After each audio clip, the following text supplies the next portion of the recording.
না বলাটা অন্যায়ের কিছু না বা নিষেধও না, বরঞ্চ প্রয়োজনে বা বিভিন্ন সময়ে না বলাটা আপনার সাহসিকতার পরিচয় বহন করে। সেজন্য না বলা শিখুন। না বলাটা পৃথিবীতে অনেক বেশি প্রয়োজন। আপনার যে কোনো বিষয়ে যে কোনো সময় আপনার কোনো সিদ্ধান্তে বা কোনো ব্যাপারে আপনি হেজিটেশন ফিল করছেন, সেক্ষেত্রে আপনার হেজিটেশন এজন্যই হচ্ছে যে আপনি বিষয়টা করলে আপনার ক্ষতি হবে বা কোনো ঝামেলায় পড়বেন, আপনি না বলতে পারছেন না। সেই মুহূর্তে আপনাকে অবশ্যই না বলা উচিত।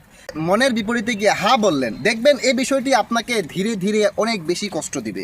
আপনার ভেতরে শুধু একটা হেজিটেশন আর হেজিটেশন চলতেই থাকবে, ইস বলাটা উচিত হলো কি না, না বললে হয়তো বা ভালো হতো, না বললে হয়তো বা এই জিনিসটা হতো না, ওটা হতো না। তো সেজন্য যেখানে না বলার প্রয়োজন সেখানে নির্দ্বিধায় না বলুন। কি এত দ্বিধাদ্বন্দ্ব? এত দ্বিধাদ্বন্দ্বের তো প্রয়োজন নাই। আপনার লাইফ, বাঁচবেন কতদিন, আপনার লাইফ, আপনার সিদ্ধান্ত। একটা সিচুয়েশন বলি আপনাদেরকে, মনে করেন আপনার কাছে কেউ একটা জিনিস চেয়েছে, আপনি জাস্ট মুখ লজ্জার কারণে না বলতে পারছেন না।